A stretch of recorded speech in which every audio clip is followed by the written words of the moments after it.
오늘 우리에게 임하실 하나님의 말씀은 요한복음 18장 33절에서 38절 말씀입니다. 요한복음 18장 33절에서 38절 말씀입니다.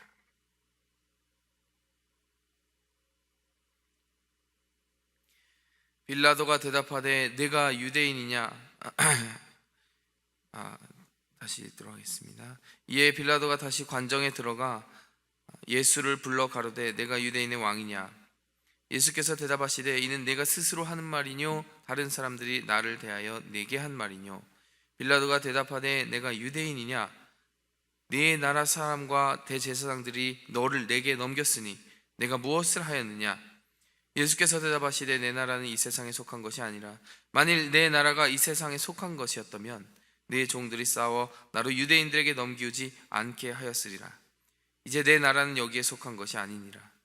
빌라도가 가로되 그러면 내가 왕이 아니냐? 예수께서 대답하시되 내 말과 같이 내가 왕이니라. 내가 이를 위하여 났으며 이를 위하여 세상에 왔나니 곧 진리에 대하여 증거하려 함이로다. 무릇 진리에 속한 자는 내 소리를 듣느니라 하신대 빌라도가 가로되 진리가 무엇이냐 하더라. 아멘.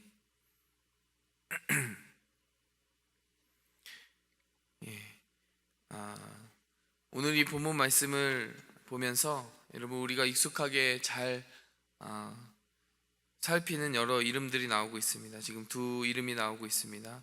예수님의 이름이 나오고 있죠. 또 빌라도의 이름이 나오고 있습니다.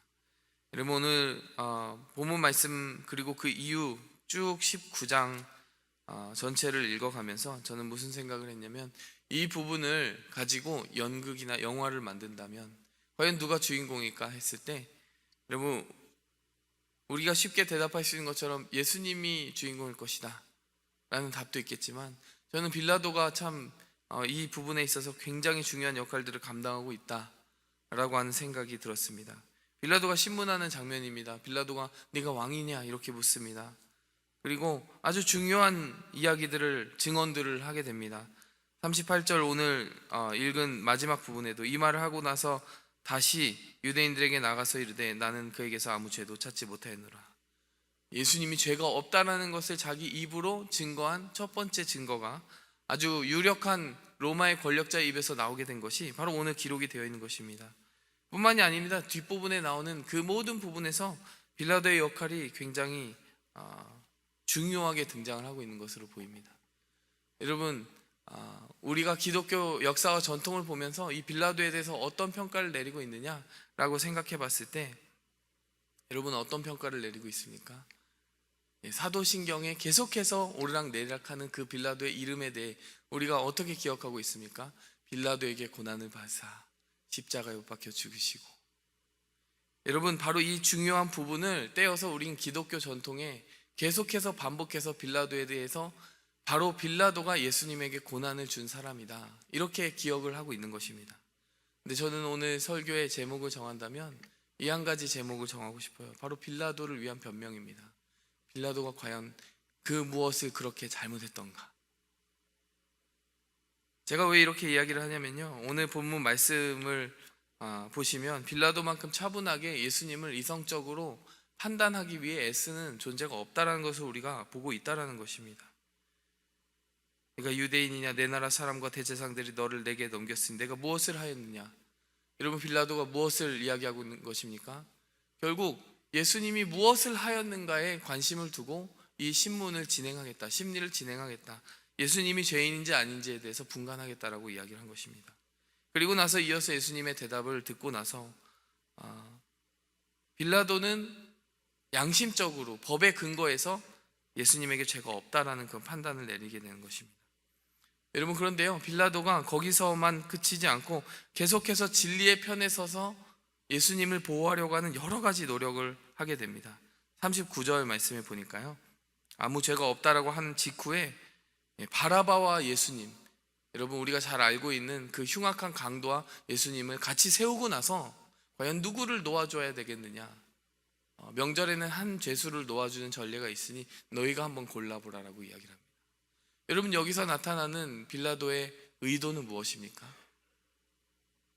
분명히 이 사람들이 설마 바라바라고 하는 그 흉악한 죄인을 이 무죄한 사람과 바꾸어서 방면하라고 하겠느냐, 그렇게 믿어지지 않는다라고 생각을 한 것이죠.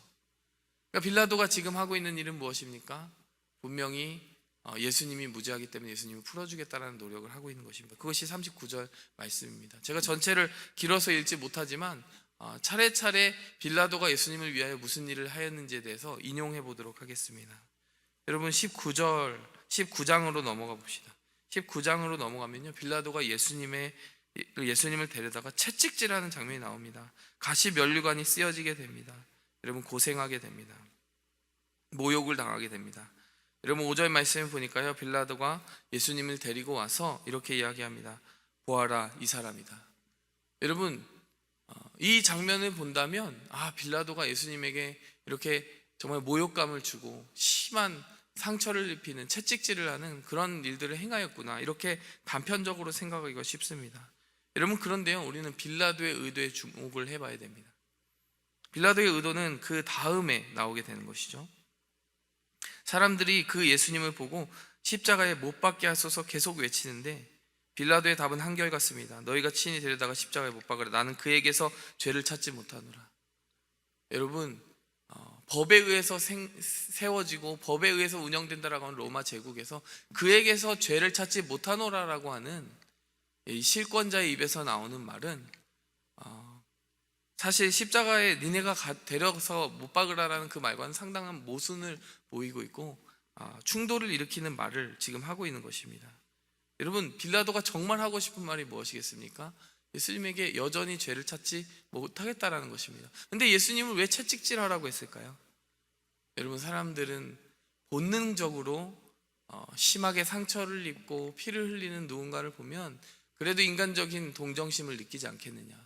이 사람이 어떤 흉악한 죄를 저지른 것이 아닌데 그래도 그 모습을 보면은 적어도 예수님에 대한 어떤 동정심을 가지지 않겠느냐 하는 의미로 보라 라고 이야기를 하는 것입니다. 이 사람이다, 이렇게 이야기를 하는 것입니다. 여러분 근데 이 빌라도의 노력도 소용이 없었던 것이죠. 여전히 유대인들의 그 눈에는 예수님을 향한 그 증오심의 불이 꺼지지 않았던 것입니다. 여러분 유대인들이 이렇게 이야기합니다. 우리에게 법이 있으니 그 법대로 하면 그가 당연히 죽어야 됩니다. 그가 하나님의 아들이라고 이야기를 하고 있습니다. 여러분 이 말을 듣고 빌라도가 사실 정말 양심의 음성을 듣지 않는다면, 양심에 따라 판결을 하는 재판장이 아니었다면 그것이 뭐가 그렇게 중요하겠습니까? 이렇게 초라하게 매를 맞고 무기력하게 아무것도 하지 않는 한 사내에 대해서 빌라도가 그냥 넘겨버리면 그만 아닙니까? 여러분 근데 19장 8절을 보면 빌라도가 이 말을 듣고 더욱 두려워했다라고 이야기합니다. 계속해서 공방이 오고 가는 것입니다. 예수님을 다시 데려가서 물어봅니다. 정말로 내게 말해야 된다. 네가 어디서 왔느냐? 너의 권세가 어디서 왔느냐? 내게 너를 풀어줄 권세도 있고 잡아둘 권세도 있다. 죽일 권세도 있다. 예수님이 담담하게 이야기합니다. 위에서 주지 않았다면 너에게 그 권세가 있겠느냐? 빌라도가 이 말을 듣고 예수님의 그 말 속에 묻어나오는 진실함 뿐만이 아니라 왕의 권세를 느꼈습니다. 그리고 나서 12절에 빌라도는 예수님을 놓으려고 또 힘쓰게 됩니다. 여러분 이 모든 장면을 제가 훑는 이유는 무엇입니까? 빌라도가요 사실 예수님을 죄인으로 정죄하고 십자가에 못 박는데 주동한 그런 주동적인 역할을 한 것이 아니라 사실은 예수님을 구하기 위해 무진 애를 쓴 사람이었다는 거예요. 그럼에도 불구하고 사도신경에서 우리는 계속해서 무엇이라고 말합니까? 빌라도에게 고난을 받아 십자가에 못 박혀 죽으시고, 여러분 사실 이 장면에서 가장 흉악하게 예수님을 넘겨주고 있는 여러분 장본인들은 누구입니까? 여러분 그 예수님의 무죄함을 알고서도, 그리고 예수님의 그 불쌍함을 보고서도, 혹은 예수님의 그 권세를 보고서도, 기적을 보고서도, 예수님이 가지고 온 그 나라의 권세를 보고서도 예수님을 끊임없이 못 박아야 된다라고 외치는 유대인들이 아니겠습니까? 여러분 이것이 제가 빌라도를 위하여 할 수 있는 변명이 아닐까 생각이 듭니다. 빌라도는 지금 아마도 여러분 매 주일마다 그 사도신경이 암송될 때마다 고통받고 있는지 모르겠어요. 내가 그렇게 무엇을 잘못했다고. 여러분 그런데 여기까지는 제가 빌라도를 위하여 변명을 하겠지만, 여러분 이제는 빌라도가 그럼에도 불구하고 핑계댈 수 없는 몇 가지 이유를 여러분 설명해 보려고 합니다. 여러분 빌라도가 여전히 그럼에도 불구하고 죄를 벗을 수 없는 이유는 무엇입니까? 여러분, 빌라도는 세상을 향한 두려움에 굴복한 사람이었기 때문입니다. 여러분, 빌라도가 그 마음에 지금 예수님을 십자가에 못 박으라고 하는 그 군중들에게 결국 굴복하게 된 계기가 무엇인 줄 아십니까? 여러분, 그것은 15절 말씀에 나타나 있습니다. 19장 15절에 보니까요, 저희가 소리 지르되 없이 하소서 없이 하소서, 저를 십자가에 못 박게 하소서. 빌라도가 가로되 내가 너희 왕을 십자가에 못 박으랴. 대제사장들이 대답하여 가로되 가이사 외에는 우리에게 왕이 없나이다. 이에 예수를 십자가에 못 박히게 저에게 넘겨주니라. 여러분, 우리가 빌라도가 느끼고 있는 두려움을 차근차근 분석해 볼 필요가 있습니다. 빌라도는 과연 무엇을, 누구를 두려워하느냐? 여러분, 빌라도가 황제를 두려워하고 있는 것입니다. 여러분, 가이사는 어떤 존재입니까? 그 카이사르, 시저라는 존재는 그 총독으로 자신을 임명하여 보낸 사람인 동시에, 여러분, 그 전제 국가, 여러분, 황제의 그 무한한 권력으로 통치되는 로마 세계에서 말 한마디로도 자기를 죽일 수 있는 사람이었습니다. 여러분, 우리의 삶 속에요, 우리가 무서워하는 황제와 같은 권력이 있을 수 있습니다. 그것이 우리의 직장 상사일 수도 있고, 우리가 세상에서 우리 위에 섬기고 있는 어떤 사람일 수 있습니다. 이것이 없으면 내가 죽을 것 같은 그 무엇. 여러분, 지금 빌라도가 무서워하고 있는 것은 자신의 운명을 쥐고 흔들 것 같은 그 황제의 권력이었습니다. 여러분, 그런가 하면 지금 빌라도가 두려워하고 있는 또 다른 한 가지는 무엇일까요? 여러분, 관찰해본 바에 따르면 빌라도는 군중을 두려워하고 있습니다. 여러분, 빌라도가 왜 군중을 두려워하고 있을까요? 여러분, 이 군중들의 반란을 잠재워야 되는 것이 바로 총독의 역할이었기 때문입니다. 여러분, 계속해서 총독의 통치에 반기를 들고 이 식민 통치에 반기를 드는 사람들이 반란 세력을 형성하게 된다면요, 바로 황제가 이것을 못마땅하게 여기고 총독의 자리에서 그를 파면할 수도 있기 때문입니다. 역시 우리가 볼 때 상당히 모순되는 부분입니다. 군중보다는 총독의 위치가 상당히 위에 있지 않습니까? 총독의 권세가 있을 것 같으면 그 군중들은 아무것도 아닌 것처럼 억압할 수도 있을 것 같지 않습니까? 그 목소리를 잠재울 수도 있을 것 같지 않습니까? 더군다나 자기가 직접 심리를 해본 결과 대제국 로마의 그 법에 따라서도 무죄한 사람이니 내가 총독의 권세로서 너희의 비이성적이고 비양심적인 고발을 막아서노라, 이렇게 이야기한다면, 여러분, 사실 그 권세로 누릴 수 있는 것 아닙니까? 그것도 법에 어긋나는 것이 아니라 법에 의거하여서 판결을 할 수 있지 않습니까? 그럼에도 불구하고요, 여러분, 그 빌라도라고 하는 총독의 권세가 그의 양심에 권세를 주지 못했다는 것입니다. 그의 도덕적인 양심, 그의 영적인 양심을 하나님 앞에 바로 세우지 못했다는 것이에요. 자신의 일신의 안녕을 생각하는 그 마음 때문에 이 세상이 전부인 것처럼 살아가는 그 빌라도에게는 그 군중이 쥐고 있는 자신의 정치적인 생명, 자신의 미래라고 하는 것이 진리를 위해서 서야 된다라고 하는 그 양심의 두려움보다 훨씬 앞섰다라는 것입니다. 여러분, 빌라도가 그러면은 정말 피도 눈물도 없고 양심도 없는 그런 사람이었느냐? 그렇지 않습니다. 19장 8절을 보니까 이 말을 듣고 두려워했다라고 이야기합니다. 여러분, 빌라도가 38절 진리가 무엇이냐고 묻습니다. 여러분, 성경에서 진리가 무엇이냐고 예수님께, 하나님께 묻는 장면이 그렇게 흔하게 나오는 장면이 아닙니다. 여러분, 빌라도를 보면요, 상당히 합리적인 두려움도 가지고 있었던 것입니다. 빌라도의 두려움을 정리해 봅니다.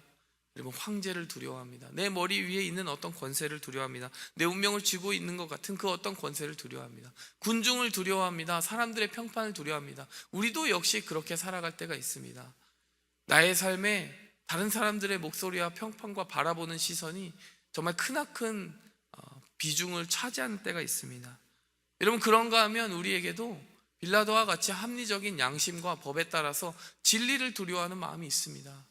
예수님께 진리가 무엇이냐고 묻기도 하고, 또 예수님이 하나님의 아들인 것을 들었을 때 더욱 두려워하여 예수님을 놓으려고 했었다. 여러분, 빌라도를 이렇게 보면서 어떤 생각이 들었냐면요, 나와 크게 다를 것 없다. 나와 크게 다를 것 없다. 빌라도를 욕할 것이 아니라요, 우리가 그 수많은 두려움들에 휩싸여 살면서 그 두려움 중에서 어느 두려움에 굴복할 것인지를 부지런하게 저울질하며 살아가는 것이 바로 우리 인생의 본질이겠구나, 이런 생각을 하는 것입니다. 그리고 우리도 많은 경우에요, 사람들을 향한 두려움, 내 머리 위에 나의 인생을 쥐고 흔들 것 같은 그 돈과 명예와 그 어떠한 힘에 대해 굴복하는 두려움, 그 두려움에 굴복하는 비율이 이 빌라도보다 적다라고 얘기할 수 없다라는 것입니다. 우리가 지금 이 자리에 빌라도 대신 우리가 앉아있다고 생각을 해보십시오. 지금 내 목이 달아날 수도 있는 그 상황 속에서 아무 보잘것없는 피 흘리는 그 죄수를 방면하겠다는 결정을 할 수 있겠습니까? 사실 빌라도처럼 고민하지 않을 수도 있습니다.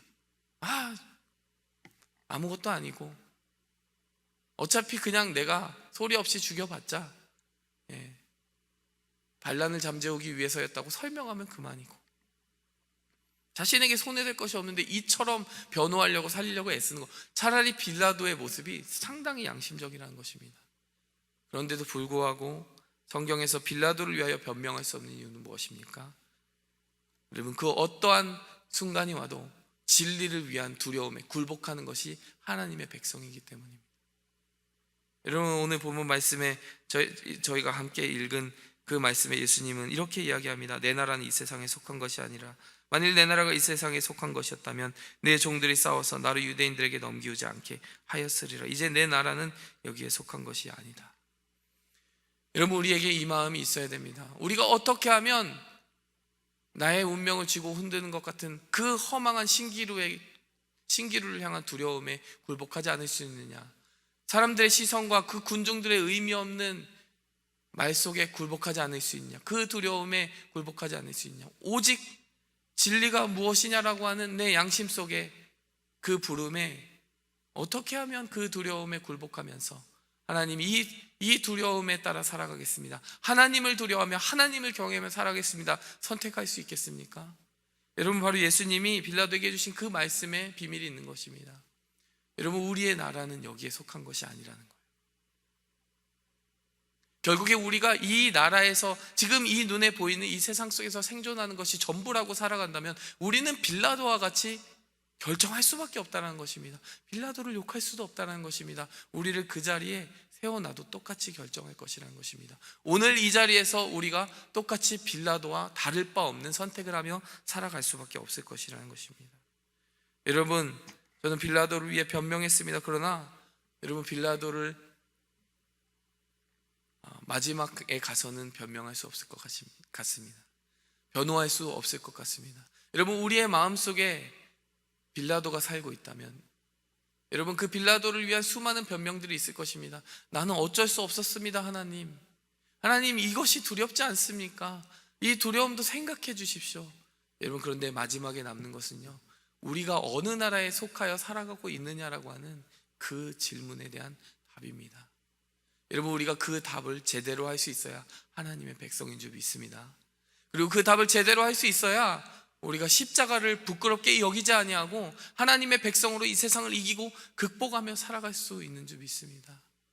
오늘 그 거룩한 자존감이 우리에게 있기 원합니다. 다른 어떠한 두려움에 굴복하는 것이 아니라 하나님께서 나를 바라보시는 그 시선을 느끼면서 이 세상에서 나를 어떻게 평가하고 살피든지 상관없이 주눅들지 아니하고 하나님이 주시는 그 거룩한 자존감을 가지고 오직 진리를 표대 삼아서 끝까지 세상을 이기고 극복하는 거룩한 성도의 삶 살 수 있기를 여러분을 위하여 기도하고 축복합니다. 함께 기도하겠습니다. 하나님 아버지, 오늘 살핀 이 말씀 속에서 하나님, 우리가 두려움에 빠져 그릇된 선택을 하는 빌라도의 모습을 보았습니다. 하나님, 그의 모습을 보고 마냥 욕할 수 없는 것은 그의 발걸음과 그의 선택의 모든 과정을 보다 보면 우리와 지극히 다를 것이 없는, 어떻게 보면 우리보다 더 고매하고 우리보다 더 고상한 고민을 하고 스트러글을 하고 있는 그의 모습을 보기 때문입니다. 양심의 부름에 최대한 응답하려 하고 법의 부름에 최대한 응답하려 하고, 그래서 아무 보잘것없고 힘이 없는 그를 위하여 변호하고자 최대한 애썼던 빌라도의 모습을 보면서 오히려 빌라도가 나쁜 사람인가 고민하게 만드는 이 본문 속에서 하나님, 우리의 모습을 되살펴보게 됩니다. 하나님, 그럼에도 불구하고 마지막에 그가 굴복하였던 그 두려움이 바로 그의 정체가 된 것처럼 하나님 아버지, 오늘 우리가 살피기 원합니다. 과연 내가 어떠한 두려움에 마지막에 굴복할 것인가?